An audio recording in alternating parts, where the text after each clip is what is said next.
All right, y'all, welcome back. It's Anti-War Radio.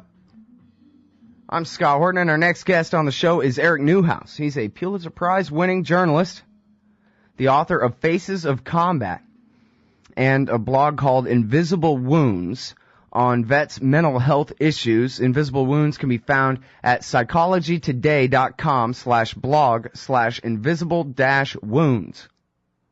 And if you didn't catch that, rewind it. All right, welcome to the show. How are you doing?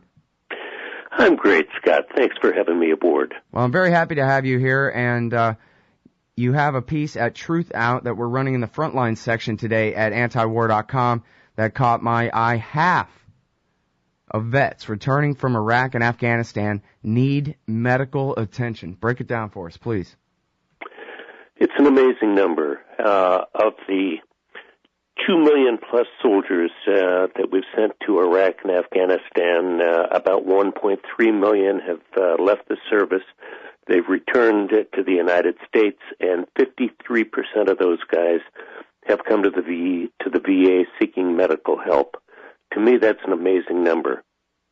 Well, and there's all different kinds of battlefield injuries, I guess, but in these wars, a lot has really changed because of the, first of all, the medical technology, but secondly, the ability to get guys from where they were wounded to the crash MASH unit, in record time. And so, and also, body armor and the rest of it, has improved. So you have people, surviving wounds that in any other war before they would have died, right? So that's a big part of this is people with no arms, no legs, but they're still alive laying in a bed in Walter Reed or wherever they put them now. You're absolutely right. We are saving more kids, than we have saved in any other war before. But the problem with that, is that they come back with injuries that we really don't see. I call those the invisible wounds of war. Yeah, don't anybody get us wrong that they'd be better off dead or anything. It's a great thing that their lives are being saved, obviously. Yes. It's just, there's another side to the effects of that. That's absolutely right. And one of the problems, and it's become called a signature wound of this war, is that there are an awful lot of kids that are suffering concussions. There are IEDs, improvised explosive devices. There are RPG, rocket-propelled grenades. There are mortars. There are all kinds of things that shake a kid's head up, rattle his brains around, leave him unconscious or disoriented for a while. And it happens not once, not twice, but it happens with alarming frequency to these soldiers. Mm-hmm. Well, and I wonder about that because obviously that's part of the signature weapon, the homemade landmine on the side of the road, whatever acronym they give them. But I wonder why that's so different from the previous wars. I mean, you think of World War I, World War II, there's shells going off everywhere. It seems like there would have been a lot of that same concussion-type injury, no? Why is this so different? I think that is correct. Yeah, I think that there have always been concussion injuries like that. But I also think that in previous wars, we didn't recognize them. It took us until 1980 to figure out that post-traumatic stress disorder was a recognizable emotional wound of war. Well, the Greeks and the Romans knew that for thousands of years. The writers have been writing about warriors who came back from combat with emotional injuries that turned them into very different people than the people that they were before they went to war. And so, it's basically taken us about 3,000 years to get a medical explanation for what we've all known for all these millennia. Mm-hmm. Well, just being a kid in the 80s, I always heard stories of, the quote-unquote Vietnam flashback, that kind of thing. And George Carlin, of course, had a great bit about how we used to call it shell shock, and then they changed it to battle fatigue, and then operational exhaustion, and then finally post-traumatic stress disorder. And so the pain is all buried under jargon. He said if only we had called it shell shock the whole time, maybe some of those Vietnam veterans would have got the help that they needed. He was saying that, I guess that's from the very early 1990s. But it is the same sort of thing, right? To have syndrome or an effect lingering that has 8 syllables and a hyphen in there. It really does you can see how the military culture would just look down on people claiming this as some kind of weaklings. Whereas if they were just shell-shocked, like, hey, it happens to the best of us after all. It's a shock. It's this horrible thing, waking nightmares all day and whatever. How is someone supposed to be able to deal with that? And then maybe there would be more understanding and better medical attention to it, I personally like the term shell shock. Shock is a very strong, active verb. Shell is a very positive, strong noun. You put them together and you get a very graphic image. And I think that in today's combat, that's precisely what we're seeing.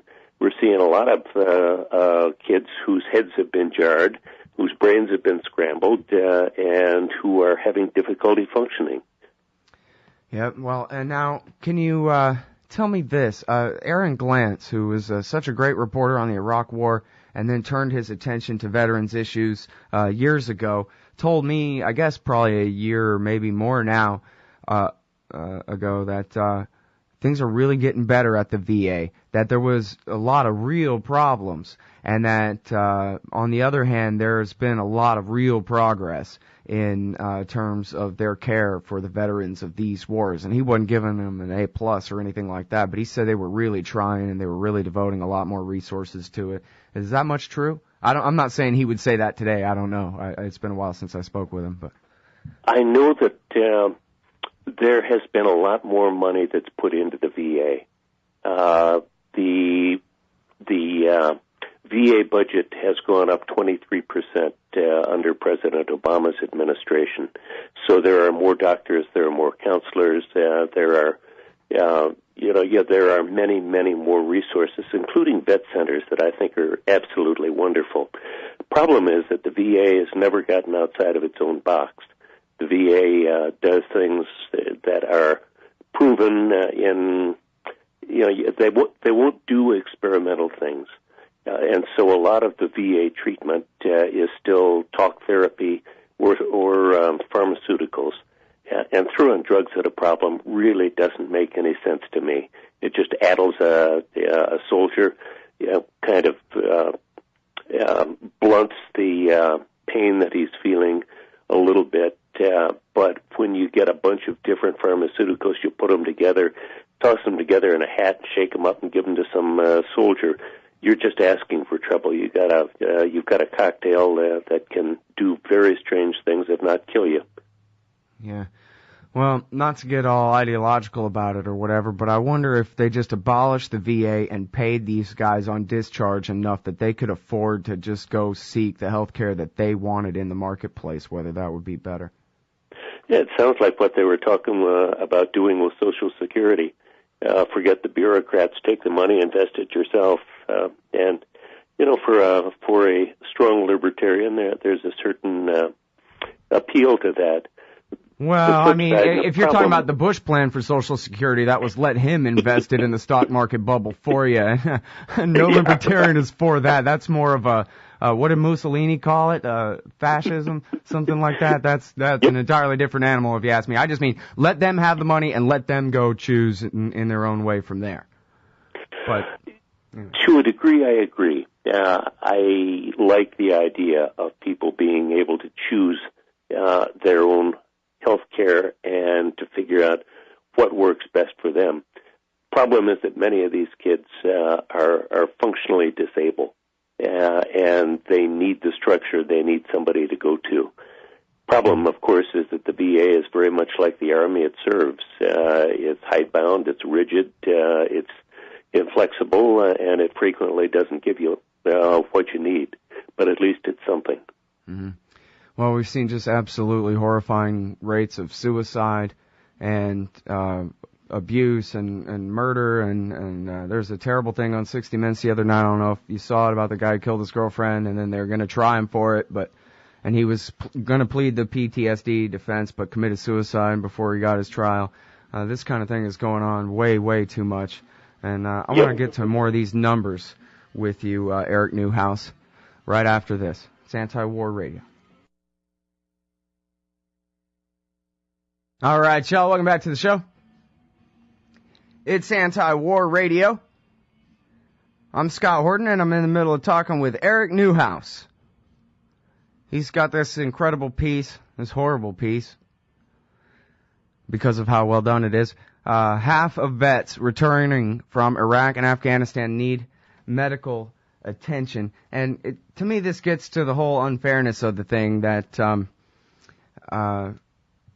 Eric, the kids, mostly the people who go and join the Army, are fresh out of high school. Their coach and their dad agree that this is a good idea, something like that. And they trust the rest of us in the so-called democracy with all our sacred elections that make sure that only good things happen when our government does things.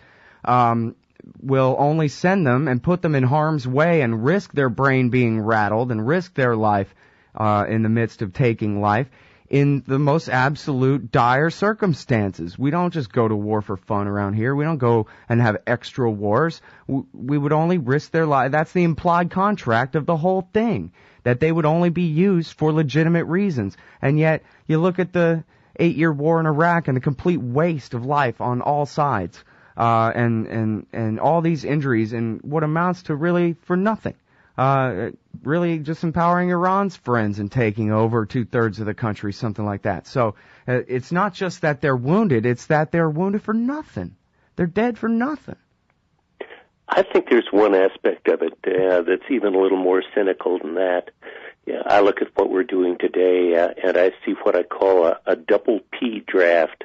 The first P is poor or poverty. Mm-hmm. These are kids who really need a job, who strive to make income, who see the combat pay and who think that's pretty decent money, and so they enlist and put their lives at risk and their brains at risk, if they have any brains, just because it's a decent paycheck.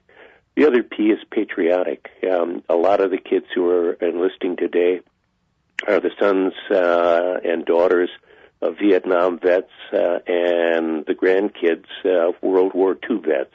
Their granddaddies and their daddies probably all have PTSD, wake up in the middle of the night with nightmares, suffer flashbacks, and have created households that are difficult to live in. These kids think this is just their way of life, to go into the service and to come home with PTSD, be dependent on alcohol, and be semi-dysfunctional for the rest of their lives for the glory of their country. Mm-hmm. It's a remarkably screwed up way to run a country. Yeah, I was mentioning that 60 Minutes thing the other day, and really, they don't cover this very much on TV news, and especially a profile of this guy, and then they talked with his friends, too. Mm-hmm. And I guess, I'm 35 now. I've been doing this for so long. I still feel the same as I did when I was in my 20s or whatever, but now it's really when I look at things like that I feel my age. These kids are 10 years younger than me, or more. And it's just insane to think that this is what happened in their life. The missing opportunity cost from their life, what they could have had instead of this, is just, it's horrifying, Well, let me take that one step further. I was drafted in 1968, managed to miss Vietnam, but I was a Vietnam-era soldier for a couple of years, not by my choice, and as this war rolled around, I could see exactly what was going to happen.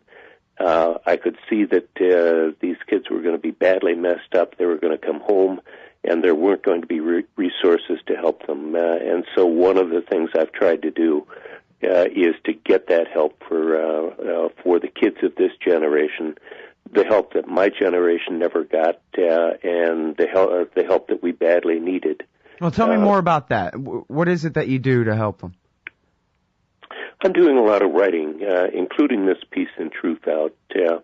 I knew that the kids coming home from war were going to be suffering, and the VA confirmed that for me a couple of days ago.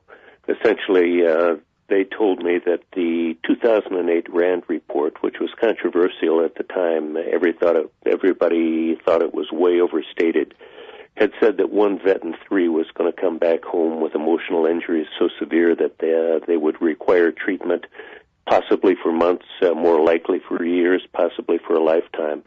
And basically that's what the VA is now finding. 28.5% of the soldiers who are returning from Iraq and Afghanistan are coming back with emotional or mental problems so severe that they require help. And so what about people in the audience who maybe are among those with these symptoms? I know my now friend Brian was a listener to the show, and he came back and was having some real problems with this kind of thing. So there may very well be others. What do they do? Where do you send them?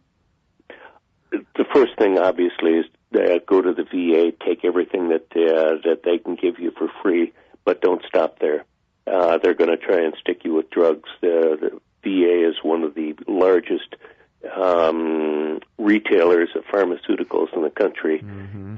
And if you're a soldier, unless it's absolutely critical, you don't need that. There are a bunch of other therapies that work. One of them is something called AlphaStim. It's basically a little handheld iPod that you plug into your ears. Put one on each earlobe, and it'll blow an alpha note right through your brain.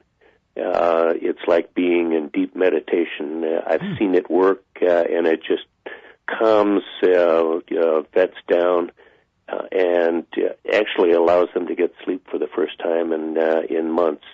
It can be a wonderful tool. There's something called EMDR, eye movement desensitization and reprogramming, which is essentially thinking bad thoughts, but breaking apart those memories and doing things with your eyes that kind of break the routine of the terror that you may be going through. Uh-huh. There's something called EFT, Emotional Freedoms Techniques, which essentially is thinking about the things that had tormented you, then talking about why this won't happen again, why you're a good person, why you can be reassured by what's around you, and at the same time tapping on the Chinese acupressure points in your forehead, in your I'm chest. Sorry, Eric, time is short here, and I just want to make sure that we have the time for me to mention that people can look up your blog at psychologytoday.com/blog/invisible-wounds. That's psychologytoday.com/blog/invisible-wounds, or just Google Eric Newhouse and Invisible Wounds, the blog, where you can find out a lot more information about this. And are there, non-governmental support group type organizations that you would refer them to as well, Eric?